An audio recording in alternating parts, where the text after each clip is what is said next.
Are you craving the best churros you have ever had? If the answer is yes, then this churro recipe is just what you have been waiting for. A churro is a type of fried dough from Spanish cuisine, and we have given it a twist by adding Oreo to it. So without further ado, let's start making it. तो start करेंगे हमारे star ingredient से, जो कि है Oreo cookies. तो उसके लिए मैंने यहाँ पे 12 कुकीज़ वाला बड़ा वाला पैकेट लिया है। उसमें से हम कुकीज़ और क्रीम दोनों को अलग कर देंगे और सभी कुकीज़ को हम फाइन पाउडर में ग्राइंड कर लेंगे। अब मैंने यहाँ पे एक सॉस पैन लिया है, उसमें मैं ऐड कर दूँगी 1.5 कप जितना पानी और अब उसमें मैं ऐड करूँगी चीनी और थोड़ा सा बटर या फिर घी भी ऐड कर देंगे। और अब उसमें मैं ऐड करूँगी गेहूँ का आटा।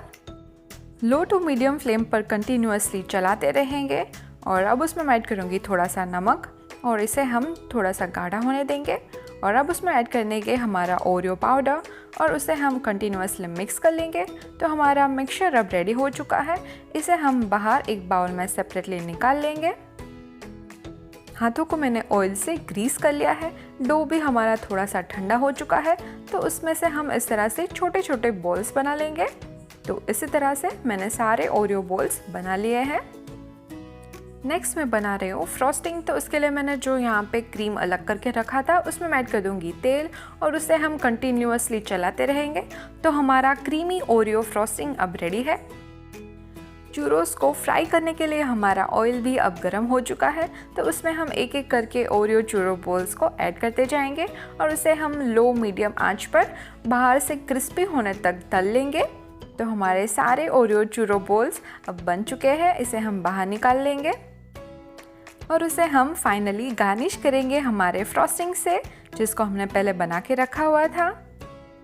और लास्टली मैं ऐड करूँगी वाइट चॉकलेट चिप्स और थोड़े से कलरफुल स्प्रिंकल्स।